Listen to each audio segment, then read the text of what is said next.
Adonis Johnson never knew his famous father, boxing champion Apollo Creed, who died before Adonis was born. However, boxing is in his blood, so he seeks out Rocky Balboa and asks the retired champ to be his trainer. Rocky sees much of Apollo in Adonis and agrees to mentor him, even if he battles an opponent deadlier than any ring.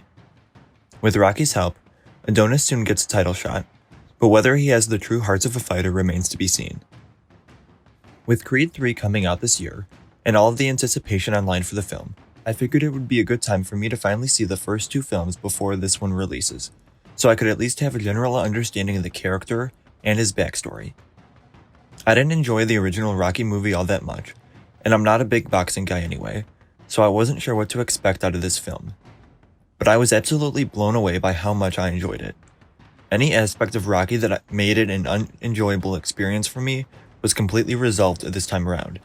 It's a much more modern take on boxing, and being made 40 years later also means it's just naturally going to be a better quality film, or at least it should. It was careful of when to connect with and pay homage to the original Rocky films, and when to keep it its own contained story about a new fighter. When you have a story like this that's a sequel to Rocky Balboa's story, I was worried about the possible overuse of the main theme, but from what I remember it was only used once or twice, and in moments that made it have an impact in the actual film, rather than feeling out of place in a way to make audiences think about the original films.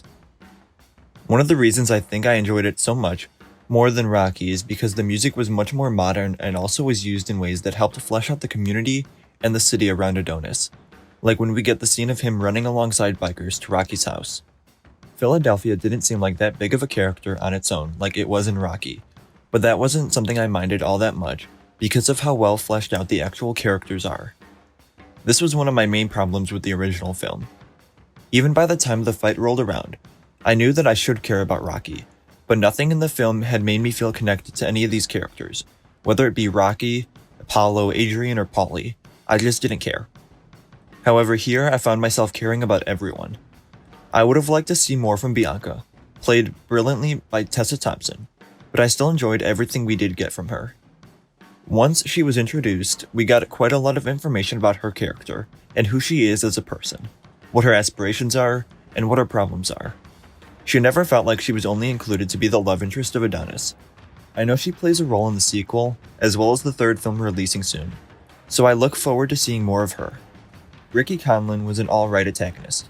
It definitely mirrored a lot of points from Rocky, with a champion taking on a no-name fighter, but there were a few moments where we really get to see the humanity in him, so I did enjoy those moments.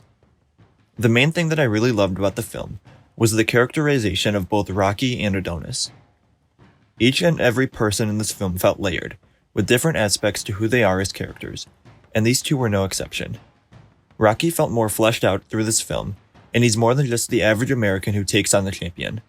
I actually haven't seen any of the Rocky sequels, so I'm sure he got plenty of character development throughout those, but in this he felt like he had much more layers, like he had been through some stuff, and now he was just waiting for it all to end. He visits the graves of both Paulie and Adrian, and then we later learn after he's diagnosed with cancer, that he's just been waiting to die, and be gone from this planet like all his other friends and family. But Adonis comes into his world, and their relationship is more than just trainer and fighter. Rocky may help him in the ring, but they also get both out of each other in life. Adonis gets Rocky to live again and convinces him to fight the cancer, get the treatment. Adonis has that struggle to train and become better, but he also has the pressure from the legacy of his father and the result of being born from an affair.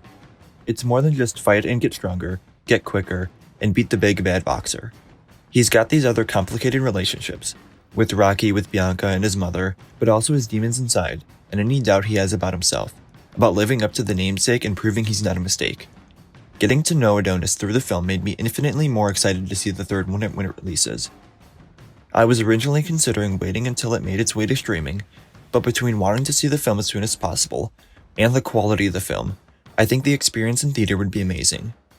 Ryan Coogler is still attached as producer to the third film, so I expect it to be just as cinematic and immersive as this was, and I'm also looking forward to Michael B. Jordan's directorial debut. Let me know what you thought of Creed if you've watched it for yourself, and comment down below what videos you'd like to see in the future. Is there a movie or series you want me to review? Let me know. Remember to like the video, and subscribe for more movie content, and follow me on my various platforms all listed in the description.